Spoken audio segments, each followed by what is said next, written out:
Morning attendance నుండి మొదలయ్యేది. ఒక్కొక్కరు attendance చెప్తుంటే మనం మన రోల్ నెంబర్ కోసం నర్వస్ గా ఎదురు చూసేవాళ్ళం. రోల్ నెంబర్ బేస్ చేసుకుని టీచర్ క్వశ్చన్స్ అడుగుతా అన్నప్పుడు మన టర్న్ ఎప్పుడు వస్తుందో ముందే లెక్క పెట్టుకునేవాళ్ళం. టీచర్ రోల్ నెంబర్ వైజ్ గా పనిష్మెంట్ ఇస్తుంటే మన నెంబర్ వచ్చేసరికి క్లాస్ అయిపోతే బాగుండు అని అనుకునే వాళ్ళం కదా.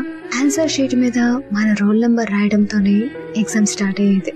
మన ఫ్రెండ్ది మనది రోల్ నెంబర్స్ పక్క పక్కనైతే బాగుండు అని ఎన్నిసార్లు అనుకున్నాము కదా. చాలా సార్లు మన టీచర్స్ మనల్ని మన పేరుతో కన్నా మన రోల్ నెంబర్ తోనే పిలిచేవాళ్ళు. ఎప్పుడైనా క్లాస్ ని టీమ్స్ గా ఫామ్ చేయాలంటే odd roll numbers, even roll numbers గా డివైడ్ చేసేవాళ్ళు. హోంవర్క్ లాంటివి చెక్ చేసినప్పుడు ఎప్పుడు ఫస్ట్ నుండేనా అని రోల్ నెంబర్ 1 ఫీల్ అయితే అన్నిటికీ లాస్ట్ వరకు వెయిట్ చేయాలి అని లాస్ట్ రోల్ నెంబర్ వాళ్ళు ఫీల్ అయ్యేవాళ్ళు. పిలవగానే అటెండెన్స్ చెప్పకపోతే ఆ రోల్ నెంబర్ గట్టిగా వినిపించేది టీచర్ నోటి నుండి. ఇలా చెప్పుకోవడానికి మన రోల్ నెంబర్ తో ఇన్ని జ్ఞాపకాలు ఉన్నప్పుడు అంత ఈజీగా